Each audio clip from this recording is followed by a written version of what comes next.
ഞാൻ ഡോക്ടർ ദീപു, മൗലാന ഹോസ്പിറ്റലിലെ പീഡിയാട്രീഷ്യനും paediatric ICU ഇൻചാർജുമാണ്. നമസ്കാരം. ഇപ്പോൾ ഈ സാഹചര്യത്തിൽ 2 വയസ്സിൽ താഴെയുള്ള കുട്ടികൾക്ക് ചുമമരുന്ന് ഉപയോഗിക്കരുത് എന്നൊരു നിർദ്ദേശം വന്നു എന്ന ആശങ്കയിലാണ് എല്ലാവരും. രക്ഷിതാക്കളും കുട്ടികളെ ചികിത്സിക്കുന്ന ഡോക്ടർമാരും ആ ആശങ്കയിൽ തന്നെയാണ്. അപ്പോൾ നമ്മളിത് നോക്കേണ്ടത്, ഇത് ആശങ്കപ്പെടേണ്ട ഒരു സാഹചര്യമല്ല. എന്താണ് ചുമ, എന്താണ് ചുമമരുന്നാണ് ആദ്യം നോക്കേണ്ടത്. ചുമ ഒരു രോഗലക്ഷണമാണ്. അപ്പോൾ നമുക്കിതിൽ കാര്യമായിട്ട് മനസ്സിലാക്കേണ്ടത്, ചുമ ഒരിക്കലും സ്വയം ചികിത്സിക്കരുത്. ചുമയ്ക്ക് നമുക്ക് പല കാരണങ്ങളുണ്ട്. ഒന്ന്, നമ്മുടെ മൂക്ക് മുതൽ ശ്വാസകോശത്തിന് താഴെ വരെ നമുക്ക് ചെറിയ കുട്ടികളിൽ ജലദോഷം കൊണ്ടും തൊണ്ടയിൽ ഇൻഫെക്ഷൻ അല്ലെങ്കിൽ ഫാരിഞ്ചൈറ്റിസ് ടോൺസിലൈറ്റിസ് എന്ന് പറയും, അതുകൊണ്ട് ചുമ വരാം. തൊണ്ടയിൽ എന്തെങ്കിലും കുടുങ്ങിയാൽ ഫോറിൻ ബോഡി എന്ന് പറയും, അതുകൊണ്ട് ചുമ വരാം. പിന്നെ ലാരിങ്സ്, നമ്മുടെ ഇവിടെ വോക്കൽ കോഡ് എന്ന് പറയുന്ന അവിടെ എന്തെങ്കിലും ബുദ്ധിമുട്ടുണ്ടെങ്കിലും ചുമ വരാം. പിന്നെ താഴേക്ക് ശ്വാസകോശത്തിൽ ആസ്മ, ന്യൂമോണിയ എന്നീ കാര്യങ്ങൾക്കൊക്കെ ചുമയുണ്ടാകാം. അപ്പോൾ ഈ ചുമ ചികിത്സിക്കുന്നത്, ചുമ എന്തുകൊണ്ടാണ് ഉണ്ടായത് നോക്കി അതിനെയാണ് ചികിത്സിക്കുന്നുള്ളത്. ചില സാഹചര്യങ്ങൾ ചുമയുടെ മരുന്ന് യാതൊരു ആവശ്യമില്ലാത്ത സാഹചര്യമാണുള്ളത്. ഇതിൽ സെൻട്രൽ ഗവൺമെൻറ്റിൽ നിന്ന് ഒരു മരുന്നും 2 വയസ്സിന് താഴെ ചുമ മരുന്നും 2 വയസ്സിന് താഴെ കുട്ടികൾക്ക് കൊടുക്കരുത് എന്നല്ല നിർദ്ദേശം വന്നിട്ടുള്ളത്.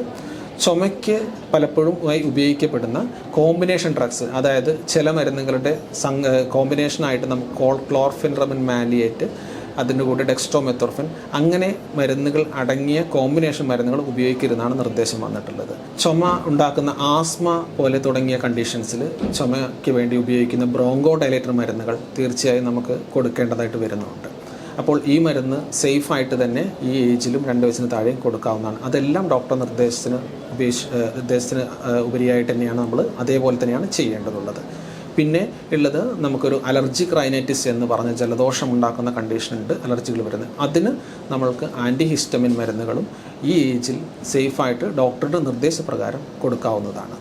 ഇതിൽ ഏറ്റവും ശ്രദ്ധിക്കേണ്ടത്, നമുക്ക് ഈ കോമ്പിനേഷൻ മരുന്നുകൾ ഉപയോഗിക്കില്ല എന്നും ഡോക്ടറുടെ നിർദ്ദേശമില്ലാതെ സ്വയം ചികിത്സ തേടുക, അതായത് മെഡിക്കൽ സ്റ്റോറിൽ പറഞ്ഞ് ചുമ മരുന്ന് വാങ്ങിക്കുക. കാരണം എല്ലാ ചുമ ഒരേപോലെയല്ല, മരുന്ന് വാങ്ങുക എന്നുള്ള പ്രവണതയും നമ്മൾ പൂർണ്ണമായും ഒഴിവാക്കേണ്ടതുമാണെന്നാണ് ഇതിൽ എനിക്ക് നിർദ്ദേശിക്കാനുള്ളത്.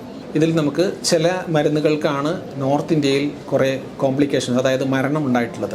അപ്പം അതിൽ മരുന്നുകൾ, അത് കോമ്പിനേഷൻ മരുന്നുകളുടെ മരുന്നിൻ്റെ പ്രശ്നം മാത്രമല്ല, അത് മരുന്ന് ഉണ്ടാക്കിയ രീതിയിലും അതിന് ഉപയോഗിക്കുന്നുള്ള അതിൻ്റെ രാസപദാർത്ഥങ്ങളുടെ പ്രശ്നം കൊണ്ടാണ് അതിൽ കുഴപ്പമുണ്ടാക്കിയത്. അല്ലാതെ സാധാരണ ചുമ മരുന്ന് അതേ മരുന്നുകൾ തന്നെ മുൻകാലത്ത് ഉപയോഗിച്ചിട്ടുള്ളതാണ്, അതുകൊണ്ട് ബുദ്ധിമുട്ടുണ്ടായതല്ല. പക്ഷേ ഇപ്പോൾ ഈ നിർദ്ദേശം വന്നതിന് ശേഷം ഒരിക്കലും നമ്മൾ ഡോക്ടർ നിർദ്ദേശമില്ലാതെ മരുന്നുകൾ വാങ്ങരുത്. കോമ്പിനേഷൻ മരുന്ന് ഡോക്ടർമാർ ഇപ്പോൾ എഴുതുന്നത് നിർത്തിയിട്ടുണ്ട്. 2 വയസ്സിന് താഴെയുള്ള ഒരു കുട്ടികൾക്കും എഴുതുന്നില്ല. അപ്പോൾ അത് തീർച്ചയായും നമ്മൾ ഒഴിവാക്കേണ്ടതാണ്. അപ്പോൾ നമ്മൾ ഇവിടെ ഈ സാഹചര്യത്തിൽ ഭയപ്പെടുന്നതില്ല എന്നുള്ളതാണ് എനിക്ക് പറയാനുള്ളത്.